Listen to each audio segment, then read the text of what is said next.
Hello दोस्त, RRC group D और GDC 2023 दोनों में बिग अपडेट है।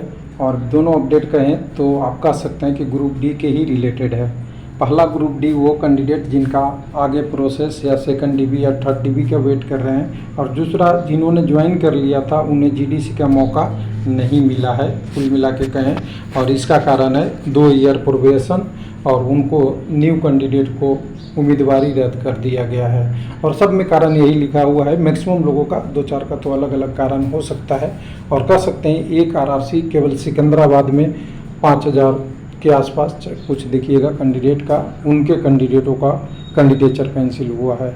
यानी उनको अप्लाई करते ही चेक किया गया डॉक्यूमेंट, चेक करने के बाद वो सही नहीं पाया गया। तो सबसे पहले कोलकाता की बात करते हैं। तो कोलकाता में आप आइएगा तो यहाँ वेबसाइट पे देख लीजिएगा। मैं वेबसाइट अभी ओपन कर रखा हूँ और जीडीसी के लिए थोड़ा सा आपको हिंट देंगे।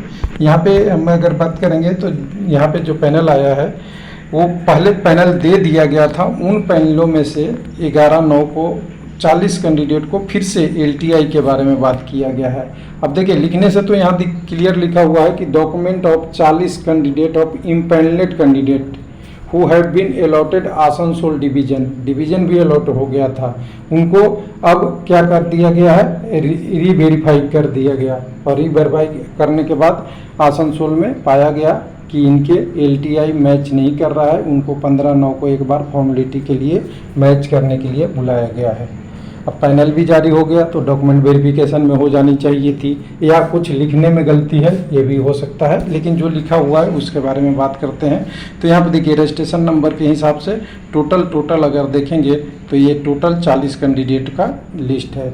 कोलकाता में लोगों का क्वारी हमेशा आता है सेकंड डीबी क्या आएगा। तो देखिए कोलकाता में अभी स्थिति थोड़ा सा, मुझे तो नहीं लगता, चित्तरंजन में कई लोगों को ज्वाइनिंग अभी नहीं मिला है। बहुत सारे कैंडिडेट को जो पैनल 1 में या 2 में थे उनको भी नहीं मिला है।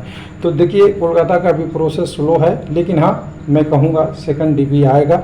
टाइम लगेगा, जैसे जैसे सारी प्रोसेस क्लियर आएगा और कोलकाता में अच्छा खासा सेकंड डीबी आएगा। उसके बाद दूसरे आरआरसी जबलपुर की बात कर लेते हैं। तो जबलपुर में आप देख लीजिए, उससे पहले सीबीटी की बात लोगों जो का था कि सीबीटी कब होगा। मेरा जो जीडीसी का एग्ज़ाम है तो बहुत जल्दी आपकी सीबीटी स्टार्ट होगी। प्रोसेस स्टार्ट हो गई है। अगर रिजेक्शन की लिस्ट आने में ही पहले 1-1.5 साल लगता था, अब तो 1 महीने के अंदर आपको आ गई है। और 15/9 को टेंडर खुलना है। आज है तारीख 12/9। 2-3 दिन बाद टेंडर का कुछ स्टेटस अभी तो पता एग्जैक्ट नहीं चलेगा, लेकिन हाँ यह है कि टेंडर ओपन हो जाएगा तो आपके लिए समझिए कि कुछ ना कुछ बेनिफिट हो जाएगी। उसके लिए सेपरेट वीडियो एक बना के बात करेंगे। तो यहाँ पे अभी जो लोग तैयारी कर रहे हैं उनको मैं सलाह दूंगा कि अगर आप तैयारी कर रहे हैं तो टेक्निकल पार्ट जरूर करें, गुड गार्ड छोड़ के। अगर आपका एलपी टेक्नीशियन है तो पार्ट बी जरूर करें, और जेई है तो पार्ट बी तो मस्त है, आपके लिए करना ही करना है तीनों पोस्टों में से। तो गुड गार्ड्स के लिए तो आपको ओपन कंपटीशन है, जैसा सीबीटी 1 में हुआ करता था, जीके विद रीजनिंग वो करना है। लेकिन अगर कई लोगों का ये भी क्वेरी आता है कि आपने जो पीडीएफ किया था वो कुछ आगे बढ़ा क्या, तो देखिए मैंने तो बहुत मेहनत किया उस पीडीएफ पे, और पीडीएफ में बहुत सारा हमने www.railwaylife में अपडेट कर दिया हूँ। आपका यहाँ पे कम से कम इलेक्ट्रिकल और वाले में 225, 75, 75 जूनियर इंजीनियर यूपी मेट्रो वाला से भी 90 क्वेश्चन डाल दिया हूँ।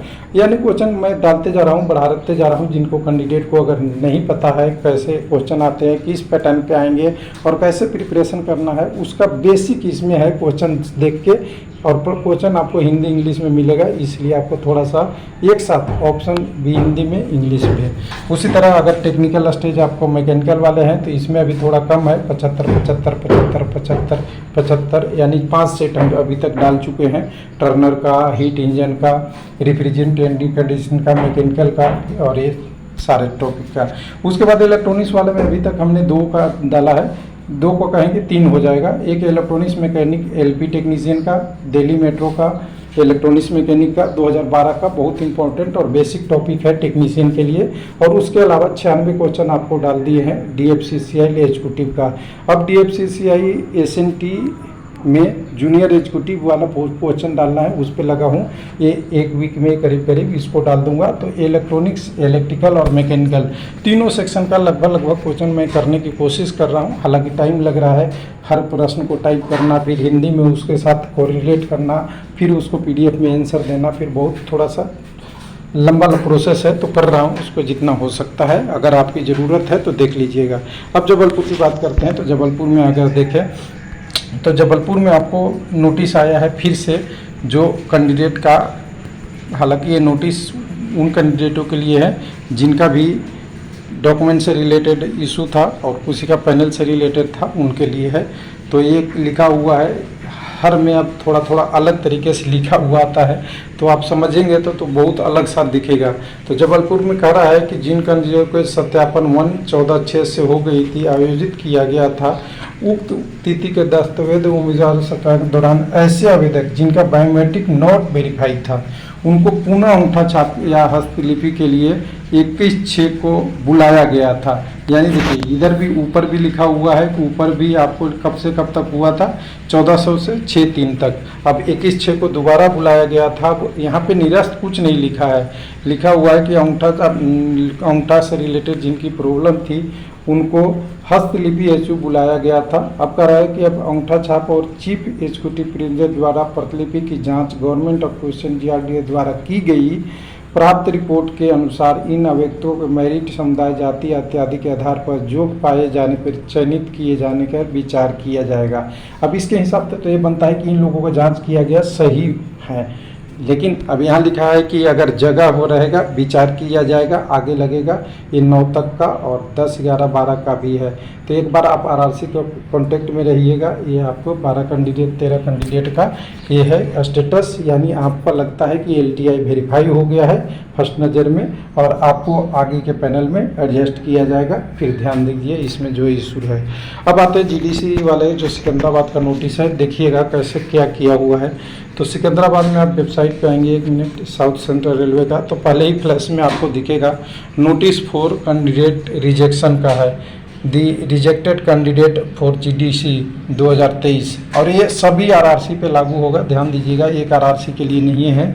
11/9 का ये अपडेट है और बड़ा अपडेट है।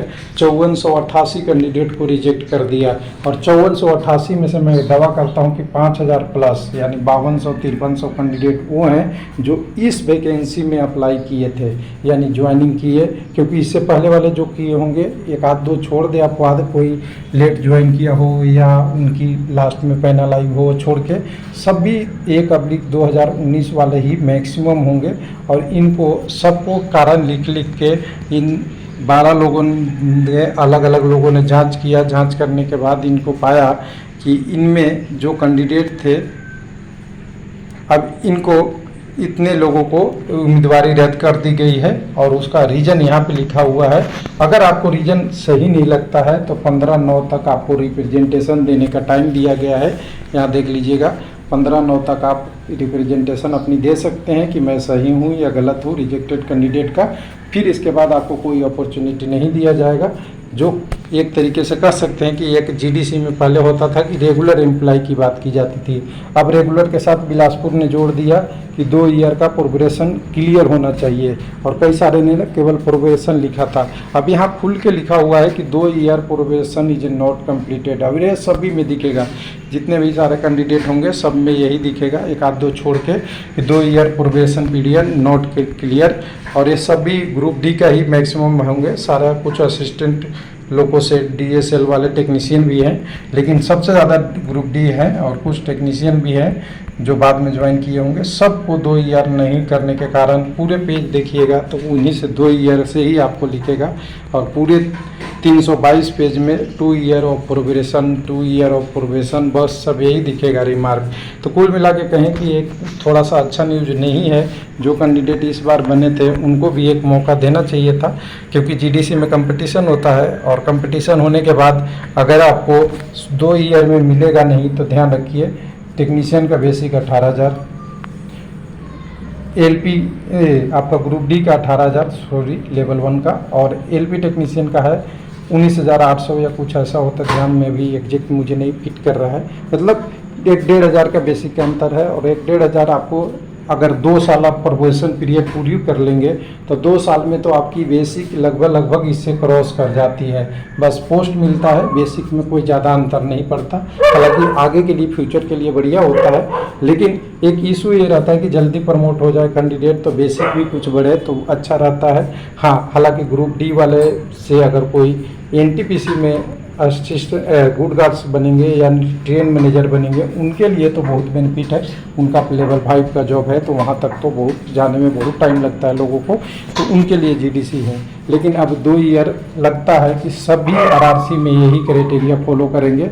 जैसा कि हमने बोला था कई सारे कैंडिडेटों को कि आप अप्लाई कर दो, अगर आपकी क्राइटेरिया नहीं फुल होगा तो रिजेक्ट कर देगा, लेकिन अप्लाई करने ही नहीं तो आपको रिजेक्ट करने का मौका भी नहीं उनको देंगे, यानी आपकी अपने ऊपर सारा ले लेंगे। तो यहाँ रिजेक्ट कर दिया, रिजेक्ट करने के बाद अब कैंडिडेट को रिप्रेजेंटेशन देना है।